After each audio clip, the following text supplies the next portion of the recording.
Assalamualaikum. I welcome you all to Javed Publishers. We are discussing Kids Science Grade 4, Chapter number 4. The topic is matter and its characteristics. In the previous video, we have discussed the three states of matter, their characteristics. Now, in this video, we'll discuss classification of objects on the basis of physical appearance. This is page number 39.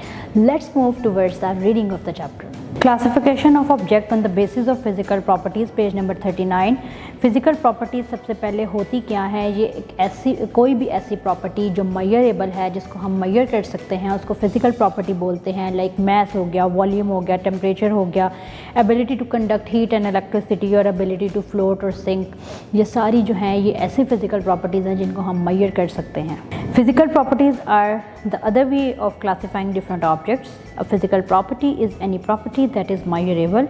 It includes mass, volume, temperature, ability to conduct heat or electricity, ability to float or sink in water. अब इन सारी जो चीज़ें हैं इनको हम detailed पढ़ेंगे कि mess में क्या है, वॉल्यूम में क्या है। Mass, page number 40। Mass is the amount or quantity of matter in an object. It is measured in grams or kilograms. A cup has a greater mass as compared to pencil. Similarly, a glass full of water is heavier than an empty glass. Mass क्या है? किसी भी चीज़ का वज़न, किसी भी चीज़ का wait जो है उसको हम mass कंसीडर करते हैं। इसको हम ग्राम्स और किलोग्राम्स में मेजर करते हैं। अगर आप बात करें तो एक कप का मैस जो है वो ज़्यादा होगा एज़ कम्पेयर टू पेंसिल। और अगर दो डिफरेंट ग्लासेस की बात करें तो एम्प्टी ग्लास का वेट जो है वो डेफिनेटली कम होगा as compare to full glass. आप डिफरेंट ऑब्जेक्ट्स लेके आप ख़ुद से भी देख सकते हैं कि किस तरह से वो मैसेज में वेरी करते हैं। चलते हैं एक्टिविटी नंबर 4.5, पेज नंबर 40।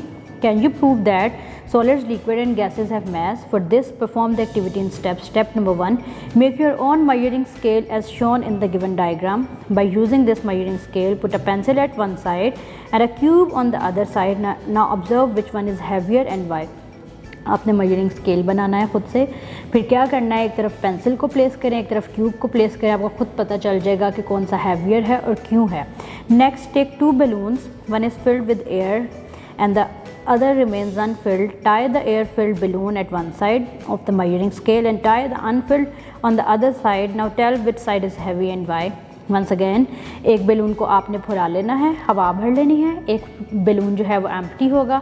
अब दोनों को जब हम मेजरिंग स्केल के साइड्स पे प्लेस करेंगे तो आपको पता चल जाएगा कि कौन सा हैवियर है, कौन सा लाइटर है और ऐसा क्यों है। Pour some water in one cup and the other remains empty. Which one is heavy and why? फिर अगेन ऐसे ही करना है। आपने 2 कप्स लेने हैं, एक में आपने पानी भर लेना है, एक एम्प्टी होगा और दोनों को मेजरिंग स्केल की साइड्स पे जब प्लेस करेंगे तो आपको पता चल जाएगा कौन सा हैवियर है और कौन सा लाइटर है। Then we are moving towards the volume. Volume is the space that an object occupies. It is measured in cubic centimeter. A water in a jug has more volume as compared to water in a glass. Volume वो space होती है जो object occupy कर लेता है, जो object ले लेता है। फॉर एग्ज़ाम्पल, अगर हम कप में पानी डालते हैं और जग में पानी डालते हैं तो जग जो है वो बड़ा है तो पानी ने उसकी सारी स्पेस ले ली, और अगर कप की बात करें तो कप ने थोड़ी स्पेस ली क्योंकि उसके पास स्पेस अवेलेबल ही थोड़ी थी। एक्टिविटी नंबर 4.6 की बात करें। Take 4 balls of different sizes, arrange them in ascending order, which occupies the more space and which occupies the least. आपने क्या करना है कि उनको इस तरह से अरेंज करना है कि छोटे से वो बड़े की तरफ जाएं। उसके बाद आप बताएंगे कि किसने कम स्पेस ली है, किसने ज़्यादा स्पेस ली है। ये आप एक्टिविटी परफॉर्म करेंगे, आपको मज़ा भी आएगा और उससे आपको पता भी चल जाएगा कि किस तरह से डिफरेंट ऑब्जेक्ट्स, डिफरेंट साइज़ के ऑब्जेक्ट्स जो हैं वो डिफरेंट तरह से स्पेस को ऑक्यूपाई करते हैं। Larger the size of an object, larger its volume. Arrangement of particles in solid. In solid, the particles are closely packed. These particles have strong force of attraction, which is called cohesion. Solids में particles की arrangement ऐसे होती है कि वो बहुत closely packed होते हैं एक दूसरे के साथ, उनमें स्पेसेस बहुत कम होती हैं। जिस फोर्स ऑफ अट्रैक्शन के साथ वो पार्टिकल्स स्ट्रांगली पैक होते हैं उसको हम कोहेजन का नाम देते हैं। That is why this particles can not move freely but can vibrate only. Solids cannot be easily pressed. Solids maintain their definite shape and volume. उनके अरेंजमेंट ऑफ एटम्स ही ऐसी है कि ना उनको प्रेस किया जा सकता है, ना उनकी शेप चेंज हो सकती है, ना उनका वॉल्यूम चेंज हो सकता है। उनका फिक्स्ड वॉल्यूम और फिक्स शेप ही होगा क्योंकि उनकी अरेंजमेंट ही क्लोज इतने हैं एटम्स के उनमें स्पेसेस नहीं हैं जिसकी वजह से उनकी फ़िक्स शेप और फिक्स वॉल्यूम है। आगे अगर हम लिक्विड्स के अरेंजमेंट की बात करें, दिस इज़ पेज नंबर 41, तो as compare to solid liquids जो हैं उनमें स्पेसेस जो हैं एज़ कम्पेयर टू सॉलिड्स जो हैं वो हैं थोड़ी सी, जिसकी वजह से क्या है कि उनकी फोर्स ऑफ अट्रैक्शन जो है एज़ कम्पेयर टू सॉलिड थोड़ी वीकन है। इस वजह से लिक्विड्स फ़्लो कर सकते हैं और लिक्विड्स की डेफिनेट शेप नहीं होती, लेकिन इनका डेफिनेट वॉल्यूम होता है। The particles of liquid are not so closely packed as compared to solids. The force of attraction among them are weaker than solids. Therefore, the particles slide over each other, which makes liquid to flow. That is why the liquids have definite volume but no definite shape. Arrangement of particles in gas, अगर gas की तरफ हम जाएं तो इनमें particles के दरमियान spaces बहुत ज़्यादा होती हैं। एक पार्टिकल जो है दूसरे पार्टिकल से लार्ज डिस्टेंस पे होता है, इसलिए गैसेस जो हैं वो फ्रीली मूव कर जाती हैं from one place to another. ना इनकी डेफिनेट शेप होती है ना इनका डेफिनेट वॉल्यूम होता है, ये स्प्रेड कर जाती हैं according to volume of the container.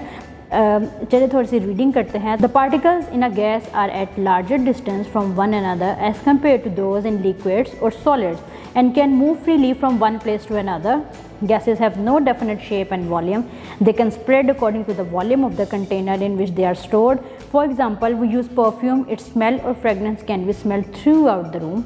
अगर हम किसी एक जगह पे परफ्यूम को करते हैं, प्रेस करते हैं, तो क्या होता है कि वो खुशबू पूरे रूम में फैल जाती है। इसका मतलब ये है कि वो स्प्रेड कर जाता है, फ्रेगरेंस जो है वो थ्रू आउट द रूम फैल जाती है। इससे हमें पता चलता है कि इनका वॉल्यूम भी फिक्स नहीं है, जितनी अवेलेबल स्पेस होगी ये उस पूरी स्पेस को ऑक्यूपाई कर लेंगे।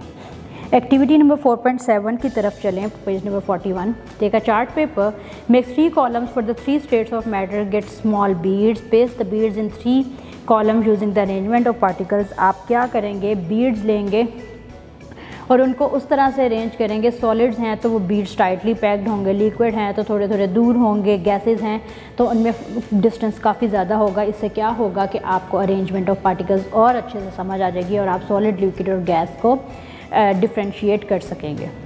एबिलिटी टू कंडक्ट हीट और electricity. Conductivity is the ability of an object to let the electric current and heat pass through them, for example iron, copper. These objects which do not allow heat or electricity to pass through them are called non-conductors or insulators. वो objects जो अपने आप से heat को, electricity को पास नहीं होने देते, हम उनको इंसुलेटर्स कहेंगे या नॉन कंडक्टर्स कहेंगे, जिसमें एग्जांपल्स आ जाएंगी रबर की, वुड की। ये सारी एग्जांपल्स जो हैं वो इंसुलेटर्स की हैं। Activity number 4.8, page number 41। Put a few objects such as a steel spoon, plastic scale, pencil, etc. in a beaker or glass. Pour some water into the beaker, wait for 1 to 2 minutes, touch the outer end of each object, write your observations in the following table. आपने क्या करना है कि ये activity perform करनी है, उसके बाद आपका जो भी आंसर होगा, जो भी ऑब्जर्वेशंस होंगी आप इस टेबल में पुट करेंगे। उससे भी आप क्लासीफाई कर सकेंगे कि कंडक्शन हुई है या नहीं। सॉलिड कंडक्ट कर सकते हैं, लिक्विड कंडक्ट कर सकते हैं, गैसेस कंडक्ट कर सकती हैं। इस एक्टिविटी से आप इजीली इसको बता सकेंगे कि एबिलिटी इनमें कंडक्शन की है या नहीं है। एबिलिटी टू फ्लोट और sink in water. The ability of an object to float और सिंक इन वाटर, कि वो आया पानी के ऊपर तैरता है या डूब जाता है, सिंक हो जाता है, ये डिपेंड करता है डेंसिटी ऑफ ऑब्जेक्ट पे। डेंसिटी क्या है? डेंसिटी वो रेशियो होती है जो मास और वॉल्यूम ऑफ एन ऑब्जेक्ट के दरमियान होती है। जिन ऑब्जेक्ट्स की डेंसिटी ज़्यादा होती है वो पानी में डूब जाते हैं, जिनकी कम होती है वो क्या करते हैं, पानी के ऊपर तैरना शुरू हो जाते हैं। The ability of an object to float or sink in water depends on the density of the object. Density is the ratio between mass and volume of an object. Objects with higher density than water sink and objects with lower density than water float. Activity 4.9 है, page number 42 पे। Collect different objects such as stone, paper boat, a mirror, a piece of rubber, an eraser, a key, a piece of thermopore sheet, a piece of cardboard sheet, a coin, a fork from your surroundings. Predict which of these things float or sink. ये सारी चीज़ें आप इकट्ठी करेंगे, फिर आप देखेंगे कौन सी चीज़ें जो हैं वो फ्लोट करती हैं, कौन सी चीज़ें सिंक कर जाती हैं। आप अपनी पेन नोटबुक्स में लिखेंगे। उसके बाद आपको पता चल जाएगा कि किस तरह से डेंसिटी इफ़ेक्ट करती है, क्या एबिलिटी है, किसके वो फ्लोट कर रही है या वो पानी में सिंक कर रही है। सारी ऑब्जर्वेशंस को आप अपनी नोटबुक में नोट करेंगे। इससे क्या होगा कि ये और इंटरेस्टिंग बन जाएगा और आपके कॉन्सेप्ट में और इजाफा हो जाएगा।